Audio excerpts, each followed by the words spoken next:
తిరుమల శ్రీవారి దర్శనానికి సంబంధించి టీటీడీ చైర్మన్ బిఆర్ నాయుడు కీలక వ్యాఖ్యలు చేశారు. ఈ మేరకు ఆయన ఎక్స్ వేదికగా స్పందించారు. తిరుమల శ్రీవారి దర్శనం గంటలో పూర్తయ్యేలా టీటీడీ చేస్తున్న ప్రయత్నానికి కార్యాచరణ ప్రారంభమైంది. వారం రోజుల పాటు ప్రయోగాత్మకంగా పరిశీలించేందుకు సిద్ధమయ్యాం. ఆర్టిఫిషియల్ ఇంటెలిజెన్స్ టెక్నాలజీని గురువారం నుంచి అమలు చేస్తున్నారు. ఈ టెక్నాలజీని వారం రోజుల పాటు ప్రయోగాత్మకంగా పరిశీలించనున్నారు. ఇది విజయవంతమైతే ఈ నెల 24న జరగనున్న టీటీడీ పాలక మండలిలో ఆమోదం లభించనుంది అని ప్రకటించారు. గంటలోపై దర్శనం చేయించడానికి మొదటగా వారి Aadhaar card number, face recognition రసీదు ఇస్తారు.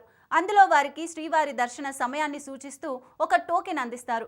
ఈ టోకెన్ తీసుకున్న భక్తులు వారికి సూచించిన సమయానికి నేరుగా వైకుంఠ క్యూ కాంప్లెక్స్ వద్దకు చేరుకోగానే ఫేస్ రికగ్నైజేషన్ ఎంట్రెన్స్లో స్కానింగ్ అనంతరం క్యూ లైన్లోకి పంపుతారు.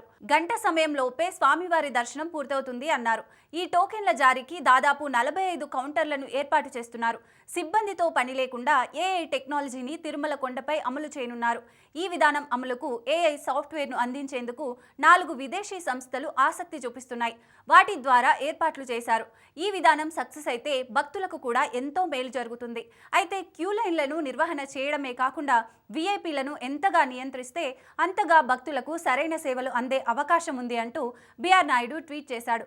భక్తుల్ని ఇలా 20 నుంచి 30 గంటల పాటు ఇలా కంపార్ట్మెంట్లలో కూర్చోబెట్టి తాళాలు వేయడం దారుణమన్నారు. భక్తులను లోపలికి రానివ్వరు, బయటకు పోనివ్వరు. ఇది తన దృష్టిలో సరికాదనిపించింది అన్నారు. ఇది మానవ హక్కుల ఉల్లంఘన అవుతుందన్నారు. ఇలా గంటల తరబడి వేచి ఉండే భక్తుల్లో వృద్ధులు, ఆరోగ్య సమస్యలు ఉన్నవాళ్ళు ఉంటారని, వారు ఇబ్బంది పడుతున్నారన్నారు టీటీడీ చైర్మన్.